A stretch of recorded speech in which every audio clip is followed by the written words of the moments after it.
I knew my marriage was over the moment I heard my husband whisper another woman's name in his sleep. And the worst part wasn't the name itself, but the way he said it. Gentle, hungry, like she was the air he breathed, and I was just someone filling space next to him. I didn't shake him, I didn't scream, I just lay there frozen, swallowing the kind of pain that burns like acid from the inside out, realizing that the man I shared a home, a life, and dreams with had a secret world where I didn't exist. My name is Claire, and I used to believe in fairy tale marriages, in forever, in the quiet, safe comfort of two people choosing each other every day, but love has a cruel way of turning illusion into humiliation. Mark and I met at college. He was this charming, soft-spoken engineering student with warm eyes and a smile that felt like a promise, and I was the girl who always sat in the front row, overprepared, desperate to build a future where I didn't have to worry about being replaced. Maybe that's why when he chose me, I clung to him like he was the life raft I'd waited for my whole life. The early years were perfect in that blinding, stupid way you only recognize as naive when it's too late. He brought me coffee in bed, sent me messages saying he missed me before I'd even left the house, and laughed like I was the funniest person alive. But life isn't made of fairy tale chapters. It's routines, deadlines, bills stacking up, dishes in the sink, and somewhere between who we were and who we were trying to become, something shifted. The first red flag was so small I almost ignored it. His phone, once casually left anywhere, was suddenly glued to him like a second skin. Then came late nights at work, excuses that felt too polished, like he'd rehearsed them. I kept telling myself I was overthinking, that marriage meant trusting even when insecurity whispered in the dark. But insecurity wasn't whispering anymore. It was screaming, clawing, choking me with paranoia. I tried to bring it up gently. Hey, you've been distant lately. Is everything okay? And he'd kiss my forehead, sigh dramatically, and say, Claire, I'm stressed, not unfaithful. You always jump to conclusions. Gaslighting sounds like such a dramatic word until you live inside it, until you start doubting your own instincts, apologizing for feelings, shrinking yourself to avoid being the crazy wife. The breaking point wasn't dramatic. Not yet, it was subtle. He changed his cologne. I asked why, and he shrugged. Just wanted something new, but I knew a scent like I knew my own heartbeat, and suddenly it wasn't for me anymore. One afternoon, desperate for reassurance, I showed up at his office with lunch, trying to be the sweet wife instead of the suspicious one, and I watched through the glass as he laughed with a woman standing too close, leaning toward him like she belonged in his space. When I walked in, his face didn't light up the way it used to. It tightened, like I was interrupting something. You didn't tell me you were coming, he said, as if that was a crime. The woman smiled at me, polite, perfect, and terrifyingly beautiful. Her name was Olivia. I would learn that name too well. Over the next weeks, every sign felt louder. The way his phone buzzed and he'd turn its screen down, how he showered immediately after coming home, how he stopped talking about his day, how he stopped touching me like he knew my body, my soul. I started planning revenge in my head, not dramatic movie revenge, but emotional revenge, exposing him, making him hurt the way I did. But I needed proof. That's when I made the best decision of my life. I asked my best friend Julia to test him. Not in a manipulative way. I just wanted to see if he'd take the bait, if all the aching inside me had a reason. I told her to flirt just a little when we went out together. She agreed, holding my hand and promising, whatever happens, you're not going through this alone. But life laughs at plans, doesn't it? The night of the test, Mark barely looked at Julia. He barely looked at me either. He was distracted, distant, checking his phone like every message was oxygen. I felt pathetic, sitting there pretending everything was fine, pretending I wasn't quietly dying inside. I went to the bathroom, stared at my reflection, and didn't recognize the woman looking back, the forced smile, the desperation in her eyes. When I returned, the phone he'd left on the table lit up. Olivia. My chest seized. Julia saw it too. I didn't touch it, I didn't need to. The heart emoji burned enough. I waited until we got home. The silence in the car was suffocating, thick like smoke. When we walked through the door, he tossed his keys down like nothing was wrong. That's when it happened. the moment my world split open. Who is Olivia? I asked, calm, too calm, the kind of calm people mistake for strength when it's really shock holding your bones together. He froze, turned slowly, eyes wide. Not guilty, but offended. Excuse me? Your phone, I whispered. Olivia. With a heart. He hesitated just long enough to destroy me. She's a colleague. I laughed. It sounded like sobbing wearing a mask. Do you call all your colleagues at midnight? Do you dream about all of them? His face changed like he suddenly became someone else, cold, calculating. You went through my phone, he snapped. Unbelievable. Classic tactic. Shift blame. But I wasn't drowning quietly anymore. How long? I whispered. Tell me the truth. He opened his mouth, closed it, rubbed his face like he was the victim here. Claire, it's harmless. We just talk. I haven't done anything. But lies have a tone. They shake in the wrong places. Then show me your messages. Silence. Heavy, damning silence. My heart shattered and anger rushed in to keep me alive. Get out, I said. Just go. He left. Slammed the door like I betrayed him. And I stood in the middle of our living room, surrounded by memories that now tasted like ash. But the story didn't end there. That night, my phone buzzed. A message from an unknown number. We need to talk. I'm Olivia. My blood ran cold. I didn't respond. I couldn't. I curled up on the floor and cried until morning, until grief turned into numb determination. The next day, she called. And like a fool craving truth, I answered. Her voice was soft. Too soft. Claire, I'm so sorry. I didn't know he was married. My laugh was hollow. Of course you didn't. No, she continued. I mean it. He told me you were separated. My stomach twisted. Then she said the sentence that changed everything. I think he's lying to both of us. I didn't even breathe. Both of us. I whispered. Claire, he told me I was the only one. For a moment I didn't understand. Then it hit me like ice water. Mark wasn't cheating with one woman. He was living a double life, maybe more than double, building emotional worlds with different women, feeding each of us the same lines, the same promises. And suddenly, I wasn't destroyed anymore. I was furious. I didn't want revenge that night. I wanted truth, exposure, justice. I met Olivia in a cafe 2 days later, hands shaking, chest tight. She brought screenshots. He'd told her he loved her, told her I was controlling, told her they'd travel together. But then she showed me something that turned suspicion into horror, a message to another woman, another name I didn't recognize. 3 women, 3 lives, 3 hearts he played with. My voice broke. Why are you showing me this? She looked at me with the kind of pain you only see in someone who trusted too deeply. Because he told me yesterday he needed space. I thought it was my fault. Then I found all this.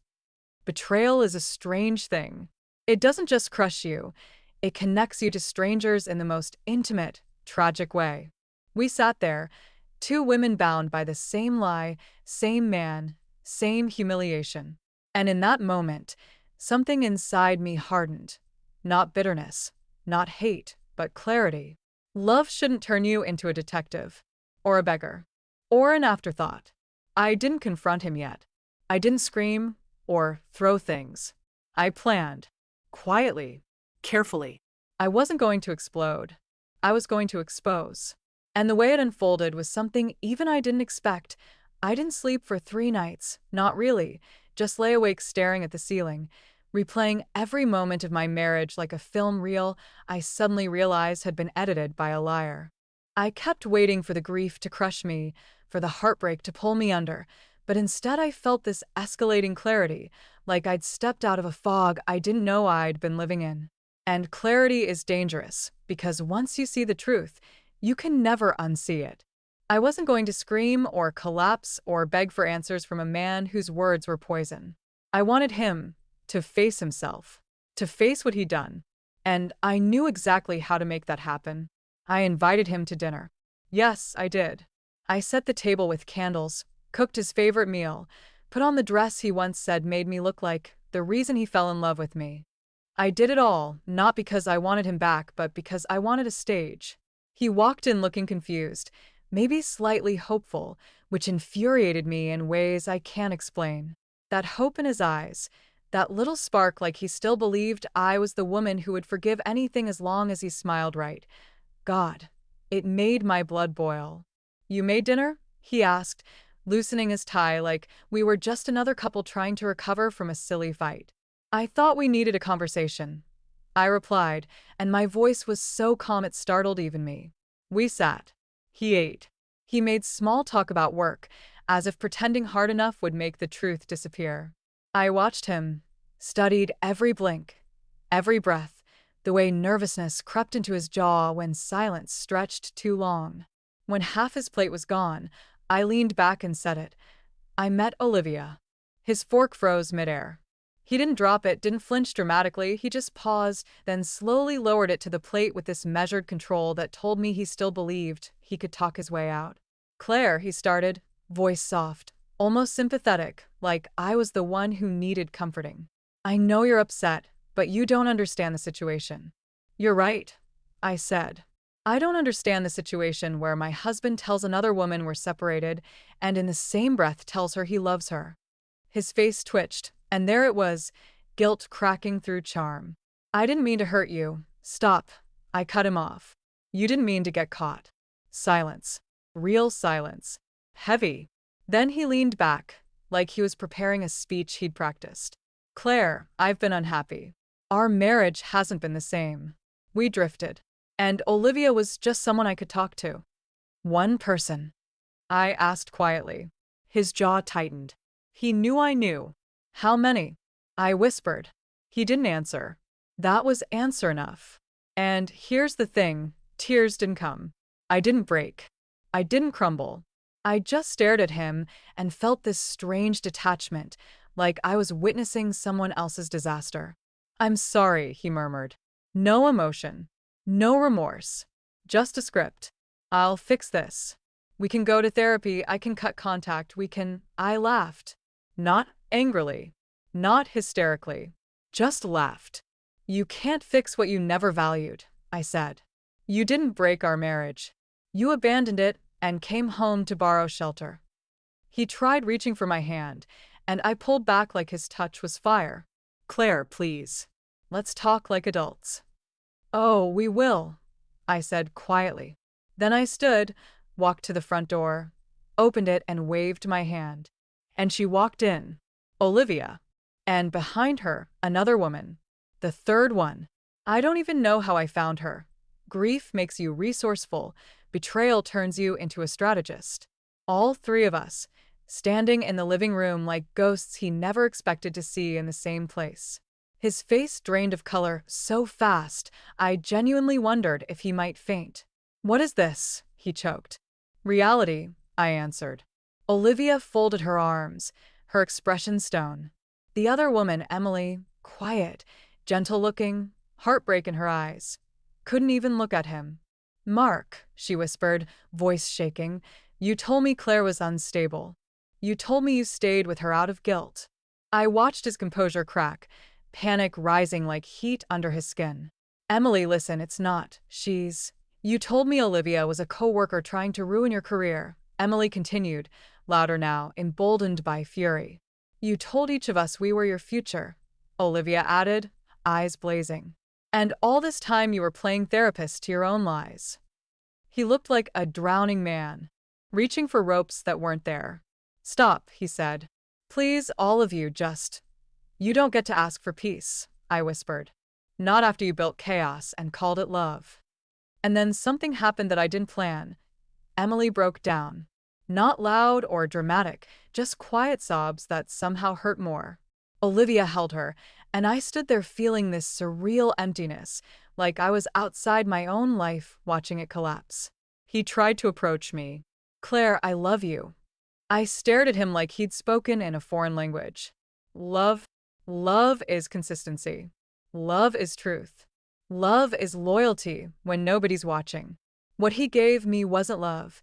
It was possession dressed as devotion, convenience disguised as commitment, hunger for attention masquerading as romance. You love the idea of being loved, I whispered. You love mirrors, not hearts. His eyes darkened. Something cold surfaced. Anger. Ego. The real him. You think you're innocent? He hissed quietly, not loud enough for the others. You think you didn't push me away with your constant doubts, your anxiety. There it was. The villain unmasked. My doubts. I leaned in. You planted them. He flinched like I slapped him. Good. I looked at the women. You deserve better. Leave. Heal. Don't blame yourselves. They nodded and walked out. And when the door closed behind them, I turned back to him. He looked gutted, not by heartbreak, but by exposure.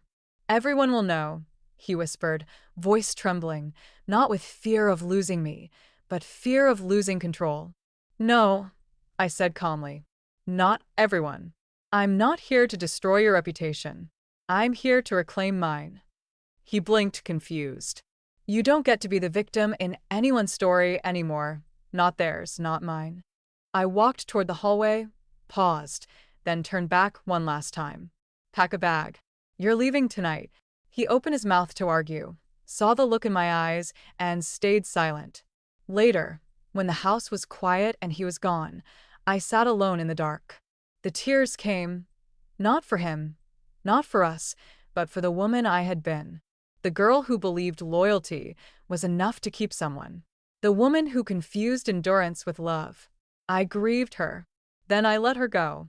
But the story didn't end there, because weeks later, I found something that twisted the knife in a way I never anticipated. And you won't believe what it was. Tell me, what would you do if the person you loved lived multiple lives behind your back?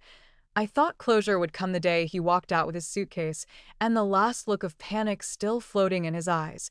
But closure isn't a moment. It's a slow, aching unraveling.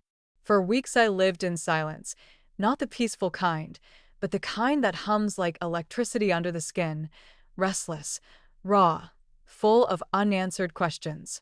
Everyone always talks about the day you leave the cheater, the dramatic exit, the empowerment, but no one talks about what happens after, when the adrenaline fades and you're left with memories that feel like landmines.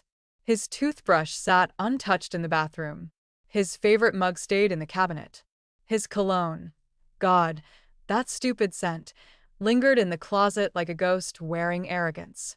One morning, 2 weeks after he left, I decided to clear it all. Therapy and anger had given me enough strength to face the relics of our marriage without crumbling. I packed his things, folded shirts that once held familiarity, box ties I used to straighten before big meetings. Then I reached into the back of the closet and found a navy shoe box I didn't recognize. For a second, my lungs froze. It was hidden, wedged behind winter coats he never wore. I didn't rush. That was the terrifying part. I opened it slowly, almost calmly, like I already knew pain lived inside. Letters, photographs, receipts, notes written in different handwriting, different faces smiling next to him. One woman laughing with her head thrown back in a restaurant I'd never been to. Another sitting on his lap at some cozy cabin getaway. A handwritten card. Thank you for the weekend. I love your mind. And your hands. My stomach twisted. I wasn't his only life. He had seasons, chapters, entire romances running parallel to ours. There were plane tickets, hotel reservations, a necklace receipt dated during our anniversary week. My fingers shook so hard the papers rattled like they were alive. And then I saw something worse. A small journal. His handwriting. Pages of thoughts about me, about them, about himself. And there it was, in black ink that felt like it bruised my brain. Claire loves certainty, predictability. But no one can live in a glass box forever. I need freedom. I deserve more than routine. Routine. That's what he called loyalty. Stability. A life built brick by brick. The journal wasn't romantic. It was cold, analytical, like he was documenting emotional experiments. On us. On me. He wasn't just unfaithful. He was studying us, testing boundaries, seeing how much he could take before we broke. My heart didn't crack, it dissolved. I don't know how long I sat there on the closet floor, surrounded by proof that my marriage wasn't a betrayal, it was a performance. And then came the knock. Soft at first. Then again. I opened the door expecting, what, I don't know. Deliveries didn't knock like that. It was Julia, my best friend. The same friend who helped me test him. She stood there holding 2 coffees, face gentle, like she came to check on a recovering patient. I brought fuel, she said, lifting 1 cup slightly. I let her in. She sat on the couch, sipping carefully, watching me like I might break. You okay? She asked softly. I wanted to say yes. I wanted to lie. But I just handed her the box. She read in silence, flipping through photos slowly. And there was something strange about the way her fingers traced one picture. Too familiar, too long. This is insane, she whispered, but her voice trembled, not with shock, but something else. Something like recognition. I narrowed my eyes. Julia? She swallowed hard, closed the box abruptly, and set it down. Claire, she whispered, there's something I need to tell you. The air thickened, heavy, suffocating. A part of me already knew. Intuition sharp like shattered glass. I didn't plan it, she rushed, voice shaking. It was before the test, before you asked me to flirt with him. Months before. My world stilled. Time became silent. You slept with him. Not a question. A fact falling like a guillotine. Her eyes filled with tears. I didn't know then what he was. I swear I didn't. He told me you were going through things, that you needed space. I thought I was helping him through a rough patch, and I didn't want to hurt you. I laughed. A hollow, broken sound. You didn't want to hurt me? My voice was soft, too soft, the kind of softness that comes right before a scream. You sat across from me and swore to help me catch him. You held me while I cried. She reached for me, and I stepped back like she was fire. I cut it off before you asked me to test him. She insisted, desperate. I felt so guilty, Claire. I thought I could make up for it by helping you see the truth about him. You were part of the truth, I whispered. She collapsed into tears, hands shaking. Please, please don't hate me. I made a mistake. One terrible, stupid mistake. But betrayal doesn't feel like a mistake. It feels like rot. It feels like standing in a burning house and realizing your best friend lit the first match. I didn't yell. I didn't throw her out. I just stared until she broke under the weight of it. Leave, I finally said, voice dead quiet. Before I say something you can't recover from. She hesitated like she wanted to fight for forgiveness, but then she saw my face and understood. Something in me had snapped beyond repair. When the door closed behind her, I sank onto the couch and sobbed until my ribs hurt. I lost him. I lost her. I lost the version of myself who believed love was safe. But even that wasn't the final twist. Because the next morning, my phone vibrated with a message from an unknown number. A screenshot. Him. With another woman I'd never seen. Caption. He told me he's single. Who are you? The universe wasn't done showing me the truth. My marriage wasn't just betrayal. It was a pattern. A compulsion. A man building a harem of hearts he never intended to keep. And suddenly, I realized this story wasn't about losing him. It was about finding out who I was without lies holding me together. I stood up, looked in the mirror, and whispered to the reflection of the woman who survived emotional war. This isn't the end. This is the reckoning. But if you were me, and you found out not only your husband cheated but your best friend did too, and there were more women still coming forward, what would you do next? I didn't answer the unknown number right away. Instead, I stared at that screenshot. His face, smug and charming like betrayal was his native language, and I felt something unfamiliar rising in me. Not heartbreak, not rage. Power. Real power. The kind that comes after you've lost everything you thought mattered and realized you're still standing anyway. When you know someone's capable of destroying you and they fail, they stop being a villain and start being pathetic. I didn't chase him. I didn't fight for explanations. I didn't warn the new woman, not yet. She deserved truth, but she also deserved to choose when she was ready to hear it. I knew that pain too well. Instead, I focused on me. I hired a lawyer. I started divorce papers without a dramatic confrontation. I blocked him, blocked Julia, cleared the house of objects that smelled like shared lies. I changed the locks. I joined a gym not to revenge body anything, but because I needed to feel strong again. I booked therapy. I cried until I couldn't cry, then woke up the next morning and made coffee like healing was a routine rather than a miracle. But I also did one more thing. I gathered every photo, every receipt, every screenshot, every voice message. And instead of burning them like some movie scene, I saved them neatly in a folder and labeled it evidence. Not for revenge, for freedom. Because real revenge isn't about destruction. It's about elevation. It's about walking past someone who expected you to fall apart and letting them see you didn't just stand, you rose. A month later, he finally tried to contact me from a new number. Can we talk? I think we rushed things. I miss you. I stared at his message for 5 seconds, smiled the kind of smile only survivors understand, and deleted it without replying. I didn't need to spit fire to win. Silence was my closure. Peace was my payback. Living well was my knife that he'd never see coming. And then one evening, in a moment so quiet it almost felt sacred, I looked around my new space, new plants, new throws, new energy, and I whispered. I didn't lose him. I lost the illusion. And I found myself. That was the real ending. But here's the honest truth. Healing isn't neat.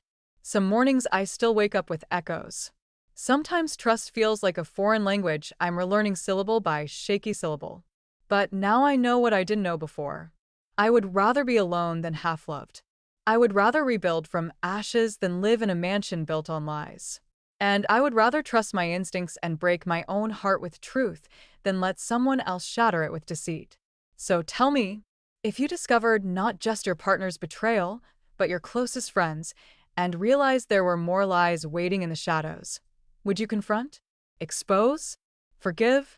Walk away? What would you do if you had to choose between vengeance and freedom?